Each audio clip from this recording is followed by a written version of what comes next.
Good morning. I am Dibyendu Mondol. Today I am discussing about water tube boiler. Water tube boiler. Water tube boilers. Okay. First one. Water tube boiler were developed to permit increases in boiler pressure and capacity with reasonable metal stresses. As mentioned above, with higher steam pressure and capacities, fire tube boiler would need large diameter shell. Okay, higher steam pressure and capacity, higher steam pressure and capacities, higher steam pressure and capacities,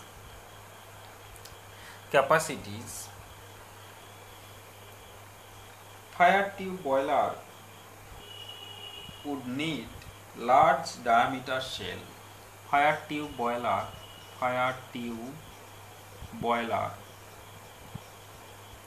would need large shell. Okay, would need large shell, large diameter shell, and with such large diameter the shell would have to operate under such extreme pressure. The water tube boiler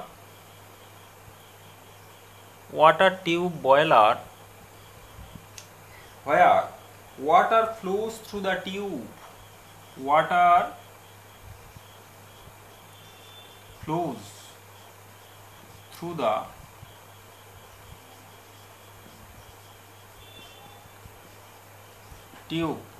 flows through the tube, and flue gases flow outside them. Flue gases flow outside them. Okay, flue gases flow outside them, puts the pressure in the tubes and the relatively small diameter drum, which are capable of withstanding extreme pressure of the modern steam generator. Okay, first one we discuss about straight tube boiler. Straight tube boiler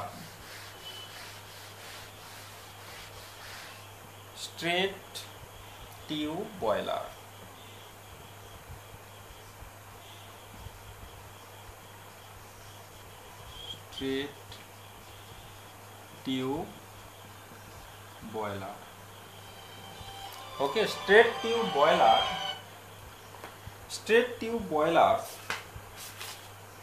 The water tube boiler went through several stages of development. The earliest design employed straight tube rolled into headers at each end. Since straight tube could be made, installed, replaced easily, the tubes were of 75 to 100 millimeter outer diameter, inclined upward at 15 degree,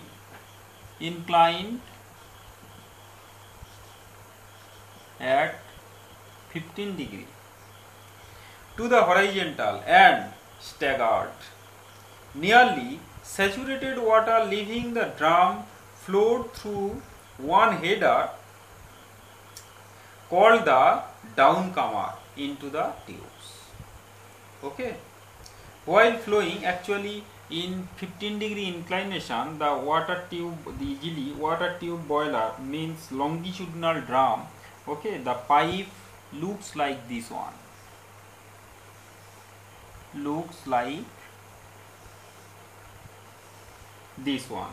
okay, and there is a stroker,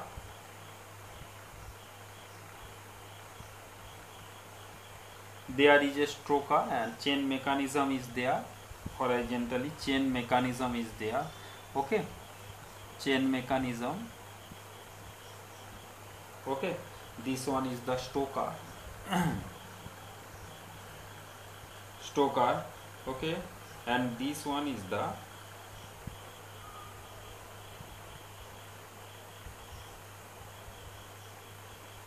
okay, like this. Okay, so this one is the inclined at 15 degree. Okay, nearly saturated water leaving the drum flowed through one header called the downcomer into the tubes. While flowing upward in the tubes, some of these water on being heated by flue gases flowing outside get transformed to vapor, and the two-phase water steam mixer went back to the drum through the other header called the riser. The density of nearly saturated water in the downcomer was larger than the density of the two-phase mixer in the riser. Okay, a single longitudinal drum of 1.2 mm diameter could accommodate only a limited number of tubes. Okay. Now our second one is the bent tube boilers.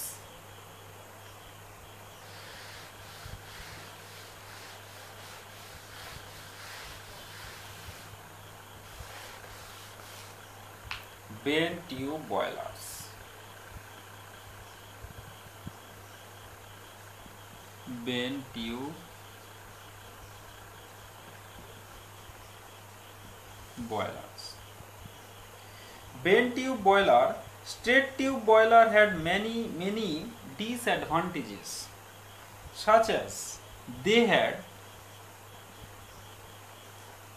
disadvantages of straight tube boiler. Okay, disadvantages of straight tube boiler.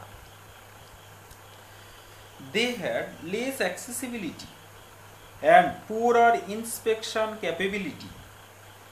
Okay, first one. They had less accessibility.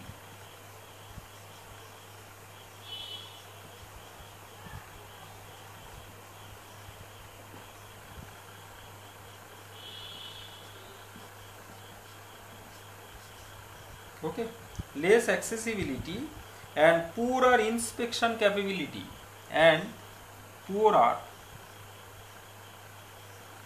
inspection capability. Okay, poorer inspection capability. Considerable time, labor and expense were required to open up or close the bolts in the headers and to remove or replace the gaskets and handhole caps for tube inspection and replacement. Second one is the inadequate design. Second one,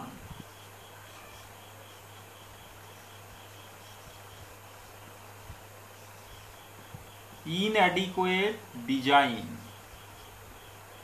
Inadequate design and imperfect fabrication.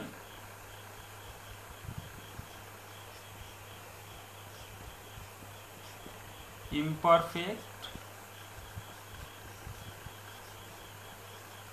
fabrication. Imperfect fabrication of handhole caps resulted in much leakage, which was a continuous source of annoyance to the operators. Third one,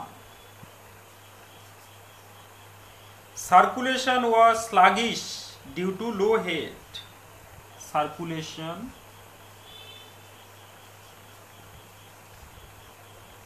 was sluggish due to low head. Okay, circulation was sluggish due to low head, and limited steam disengaging surface made inadequate separation of steam and water, reducing steaming rate.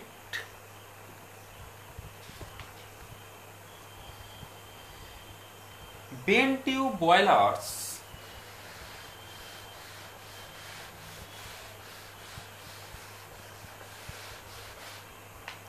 Bent tube boilers introduced in the 1880s offered many disadvantages over the straight tube ones. Okay, the notable among them being greater accessibility, greater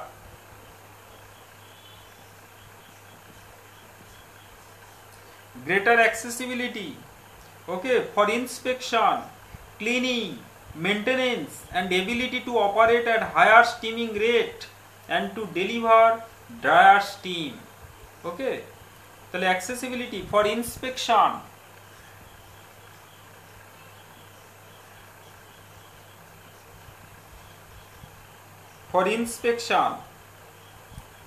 cleaning and maintenance,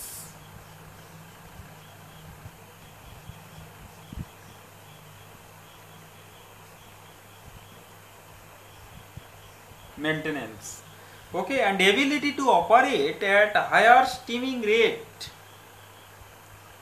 and to deliver drier steam. Okay, in a bent tube boiler, the tubes were so bent that they entered and left the drums radially. As an example, a 4-drum Stirling boiler shown here. Actually, if you draw 4-drum tube boiler, okay, first one, this one is the mud drum,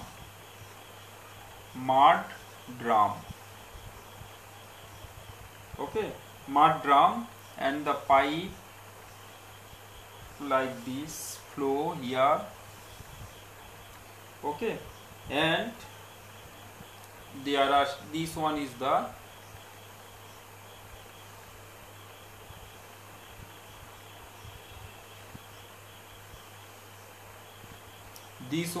steam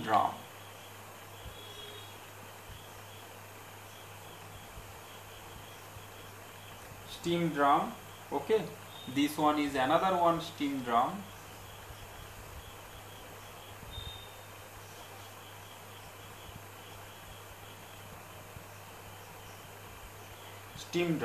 Okay, then another one steam drum.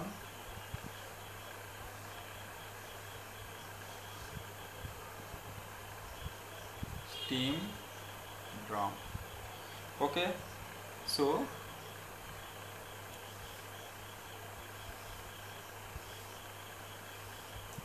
this one is the bent tube boiler. Okay, bent tube boiler, then another one pipe.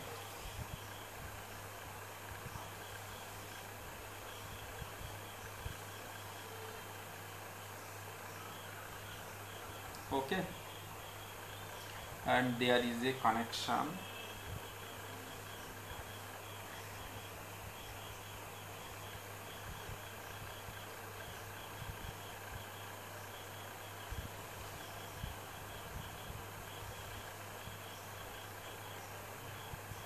Okay,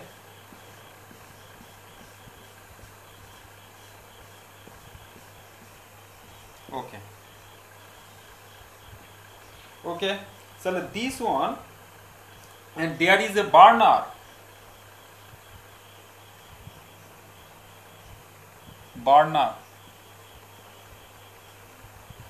okay, so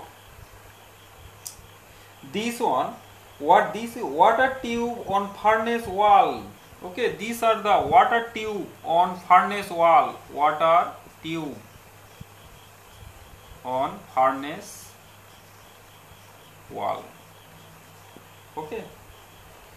So in a bent tube boiler, the tubes were so bent that they entered and left the drums radially.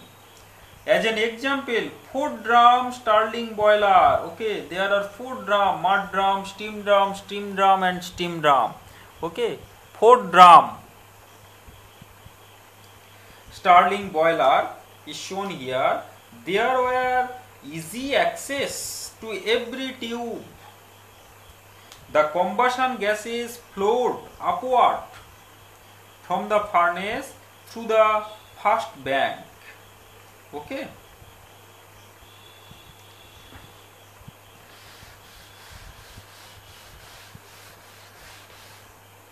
The gases then flowed past an economizer in counterflow arrangement.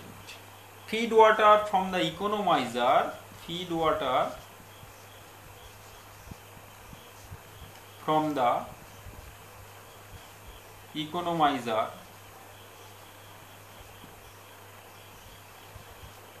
okay, feed water from the economizer come to the, okay, feed water from the economizer entered the rear steam drum. Water circulated from the rear to the lower drum through the rear bank of tubes. All the 3 drums had their steam and water region interconnected at top and bottom. The tubes are typically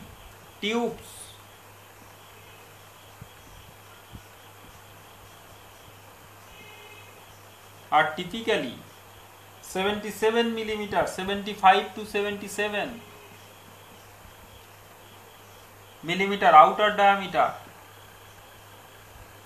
and spaced 125 to 175 millimeter and 125 to 175 millimeter on centers for easy replacement of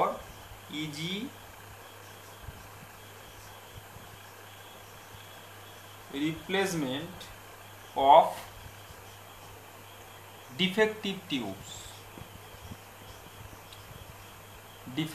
tubes, okay, without removing neighboring tubes. Okay.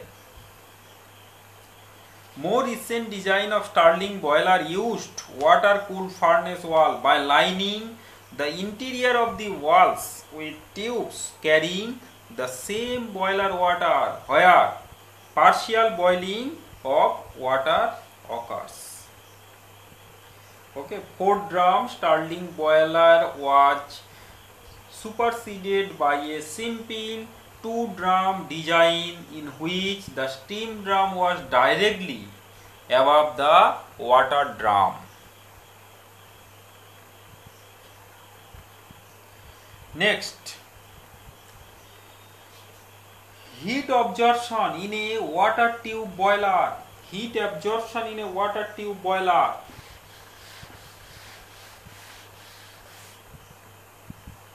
Heat absorption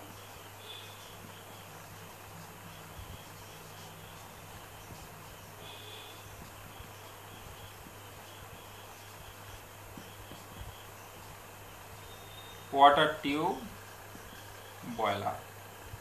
Heat absorption in a water tube boiler.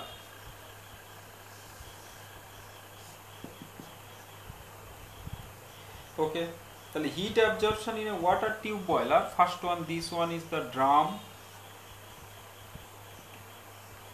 Okay, one connection there.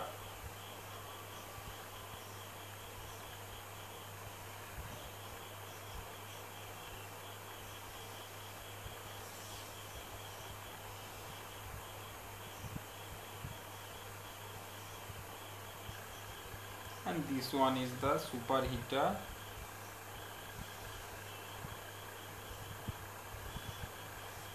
Okay,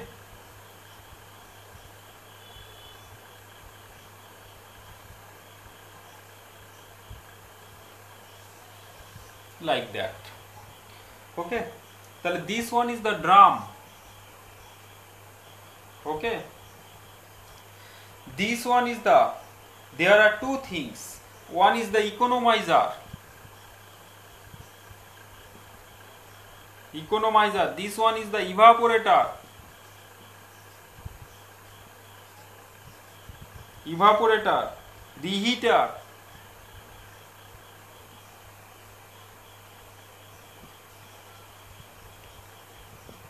Reheater. Okay, this one is the superheater.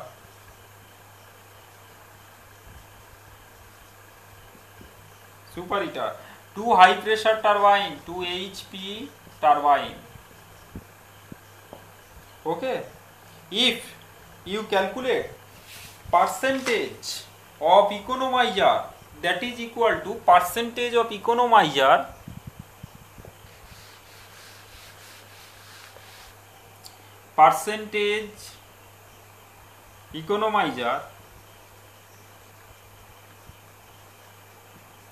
Q eco divided by Q eco plus Q eva plus Q sh, superheater, evaporator, economizer. Okay, percentage of evaporator,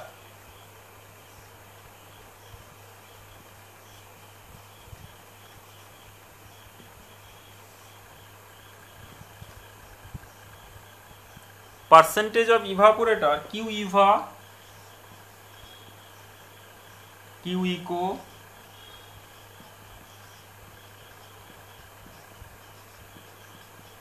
okay, QSH. Percentage of superheater,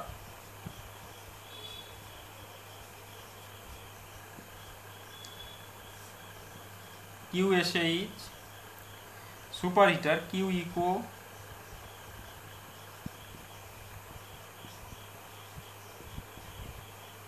SH, okay, into 100%.